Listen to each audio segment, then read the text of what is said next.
Hello આજે તો સવારના પોરમાં થયું કે કેવું કે સવારના પોરમાં ભાઈ પાંચ ગયો તો ભાઈ ડાળિયા ટોળતા હતા. કેમેરાનું કીધું તો મારી સામે આવ્યો પાછો. બહુ નખરાળ છે. પછી તો આવીએ ખેતરમાં, કારણ કે આપણે વાળવું હતું પાણી વાળવાનું કાંઈ કેવું હતું કે પાણી એક બાજુ ચાલતું હતું ને બીજી બાજુ સામે મોટર ચાલુ હતી. પણ આપણે બે બાજુ કાંઈ પૂગી ન હોય કે આટલું પાણી રીતે જવા દેવાનું હતું. અને પછી તો માથું વળાવી આવી ગયા થાય એટલે પછી તો હું વાળ થોડા હિરકા કરી નાખી, કારણ કે કેમેરા થોડો ખારો દેખાવો પડે ને ભાઈ. જો એમાં ડુંગળી પૂગી ગઈ હતી, પણ આપણે આલુ તો એમાં જ પડે. પછી ધારી કવાડો લઈને નીકળી જાય વાઇડ કરવા, કારણ કે ફાઇડે કરવાની હતી. જો આ કંઈક બાજુમાં કંઈક થોડું કર્યું, પણ એમાં ખબર છે ટેટી વાઈ. પછી તો આવી ગયા વાઇડ કરવા, કારણ કે આ આપણે બધું હિરકું કરવાનું હતું ને એ કવો હતો ને કવન માથે તો જાડું, કારણ કે જાડું થોડુંક કવન માથે હતું એટલે કાંઈ કહેવાય નહીં, આપણે એને કાપી ન જ. પછી તું વાઇડ કરીને બર્તન કાઢી નાખે એટલે બધા પાછો પડી ગયો ભાઈ વાઇડમાં, કારણ કે વાઇડ થોડીક બાવળિયા એવું હતું. પછી ડાંડાગાડું લઈને નીકળી જાય આપણે પાણી ભરવા, કારણ કે પાછી દવા છાંટવાની હતી ડુંગળીમાં, સોરી એજમામાં.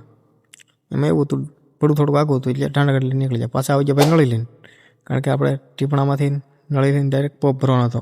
ડાયરેક્ટ તો પોપ ભરાય નહીં, એટલે નળી ભાઈ લઈને આવી ગયા અને નાખી પછી ગળામાં, કારણ કે ગળામાં તો નાખવી પડે ને ભાઈ. સોરી, ટીપણામાં નાખવાની હતી પણ નાખી ગળામાં. ગળા પર બધું નશા નથી, પણ આ તો વિડીયોમાં દેખાય. આ બે પોપ અને બાપાની દવા પડતા. પછી તો આપણે દવા છાંટવા માંડ્યા, દવા પડી ગઈ એટલે. અને આવા નવા વિડીયો જોવા માટે દી હાથમી જતો, આવા નવા વિડીયો જોવા માટે લાઇક, શેર અને સબસ્ક્રાઈબ કરતા હતો. મળીએ બીજા વિડીયોમાં.